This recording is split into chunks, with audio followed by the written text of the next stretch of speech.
Imagine this. It's a hot Tuesday afternoon in Accra. The air is thick with the usual city sounds. The horns of trotros, the calls of street vendors, the hum of 1,000 generators. Suddenly, the nation's attention turns to a single press conference. The energy minister stands before the cameras not with apologies or complex excuses, but with a look of determination. He leans into the microphone and says, "My fellow Ghanaians, today we are drawing a line in the sand. Today, we stop managing the problem of Dumsor. Today, we begin to solve it once and for all. We are launching Operation Reset." The room is silent. No one expected this. This wasn't another temporary fix. It felt different. It felt like the beginning of a real change, a promise whispered to every home that has ever been plunged into darkness without warning. Think about the last time the lights went out in your home. Maybe you were a student, trying to finish your homework under the dim light of a candle, straining your eyes to read the words. Perhaps you were a small business owner, a seamstress like Auntie Mercy, watching helplessly as her electric sewing machine fell silent, unable to meet a customer's deadline. Or maybe you were a family, gathered together, the conversation cut short as the fan slowly stopped spinning, leaving you to face the sweltering heat. These are not just inconveniences, they are our shared stories. They are the daily frustrations that have become a normal part of our lives. The minister's words on that Tuesday felt like he was speaking directly to every single one of us who has ever sighed in frustration at the familiar sound of the power cutting off. The announcement was not just about stopping the power cuts, it was about changing our mindset. For too long we have accepted the situation as something beyond our control. We have listened to explanations about technical faults, rising fuel costs, and legacy debts that sound like problems for politicians and engineers, not for ordinary people. But Operation Reset was presented differently. It was framed as a national mission, a challenge for all of us to take on together. The minister spoke of a future where our children would not know the word Dumsor, where businesses could plan without fear, and where our hospitals could operate without the constant worry of a power failure. He painted a picture of a Ghana powered not just by electricity, but by its own ingenuity and collective will. This was a call to action, a departure from the cycle of blame and despair. It was a simple, powerful message. The solution to our energy crisis does not lie with foreign loans or complicated international agreements. It lies right here, within us. It lies in our ability to work together, to make small sacrifices for a greater good, and to believe in our own power to build the nation we deserve. The minister's speech was not just a government policy announcement, it was an invitation to every Ghanaian to become part of the solution, to take ownership of our energy future, and to finally turn the page on a long and difficult chapter in our nation's history. The air in that room, and across the nation, was filled with a cautious but powerful sense of hope.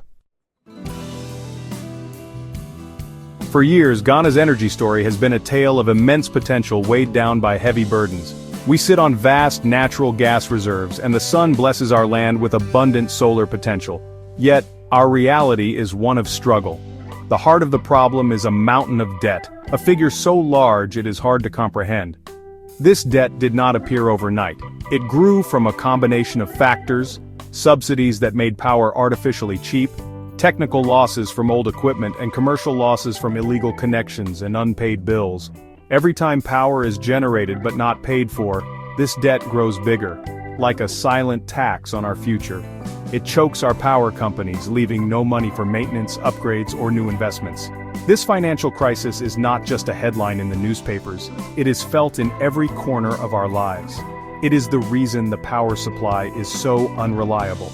When the power companies are broke, they cannot afford to properly maintain the transmission lines or replace failing transformers. This is why a small storm can cause a blackout that lasts for days. It is the reason our bills seem to go up, even when the service gets worse. We are, in effect, paying for the inefficiency and the losses in the system. The honest, bill-paying citizen ends up carrying the weight for those who don't pay, and for a system that is bleeding money. It is a deeply unfair situation that has been allowed to continue for far too long. The daily impact of this crisis, what we call Dumsor, goes far beyond the simple inconvenience of darkness. It damages our appliances, with power surges destroying fridges, televisions, and computers that people have saved for years to buy. It hurts our economy, forcing businesses to spend fortunes on expensive fuel for generators, driving up their costs and making our local products less competitive. Think of the cold store owner whose entire stock melts away, or the welder who cannot take on new jobs. It even affects our health and safety. Hospitals rely on steady power for life-saving equipment, and dark streets can provide cover for criminals. This is the true heavy cost of our broken energy system. We have become so used to this reality that we have almost forgotten what it feels like to have a truly stable power supply. We plan our lives around the unofficial Dumsor timetable. We invest in power banks, rechargeable lamps, and generators, creating our own individual solutions to a national problem. But these are just coping mechanisms. They are not a real solution. They drain our pockets and add to our stress. We deserve better. We deserve a system that works, a system that is fair, and a system that we can all trust. Understanding the depth of this shared burden is the first step toward finally fixing it. It is a problem we all face, and it is a problem we must all solve. The core of Operation Reset is a beautifully simple, homegrown idea. It recognizes that Ghana is not one single place. We are a nation of bustling cities, growing towns, and remote villages, and each needs a different solution. The plan proposes a three-tier metering strategy designed to fit the unique needs of our communities. First, for our major cities like Accra and Kumasi, we would roll out modern smart meters. These are not just meters, they are intelligent devices. They communicate directly with the power company, providing real-time data on electricity usage. This means no more estimated bills. You pay for exactly what you use. More importantly, they can instantly detect tampering or illegal connections, drastically cutting down on electricity theft, which costs our nation millions every year.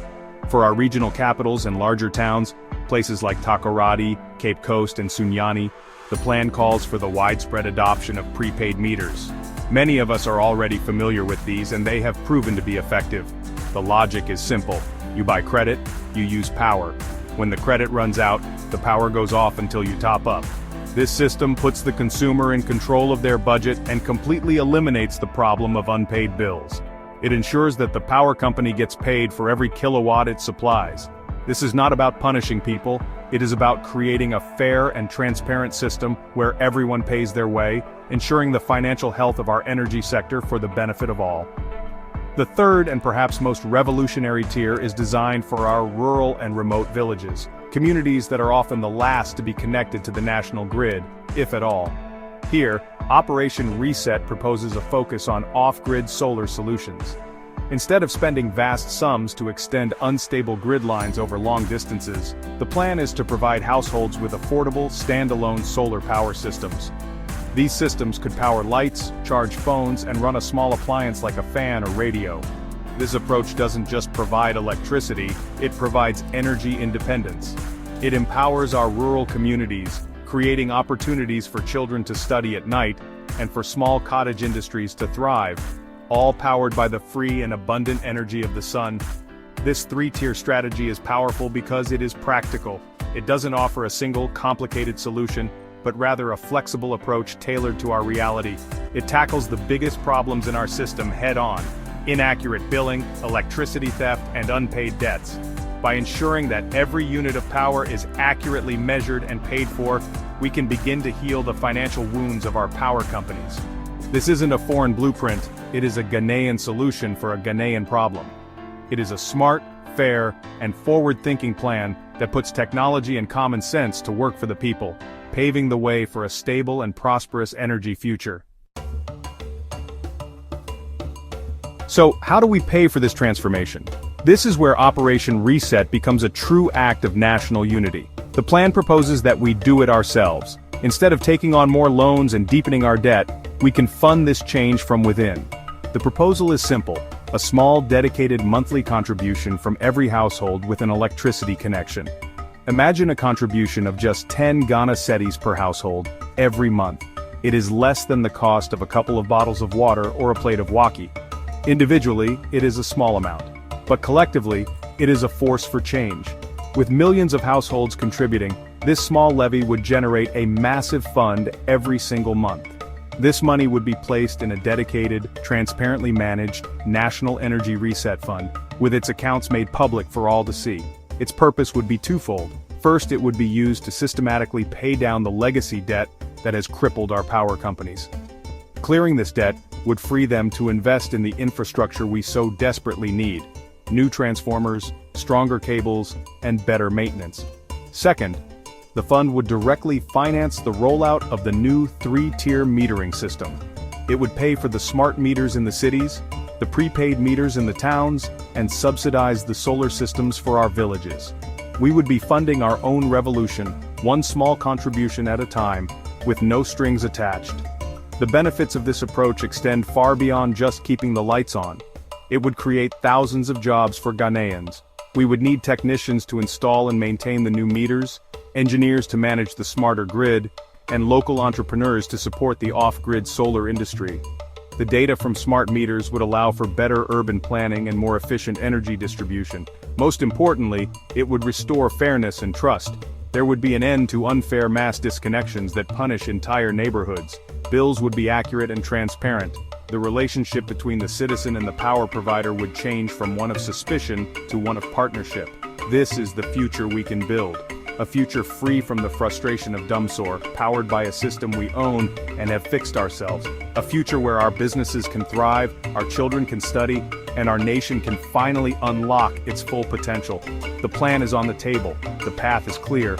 It requires a small contribution from each of us, but it promises a massive return for all of us. It is a testament to the idea that when Ghanaians come together for a common cause, there is nothing we cannot achieve. The only question left to ask is not if we can do this, but why we shouldn't start right now. What is stopping us from taking the power back into our own hands?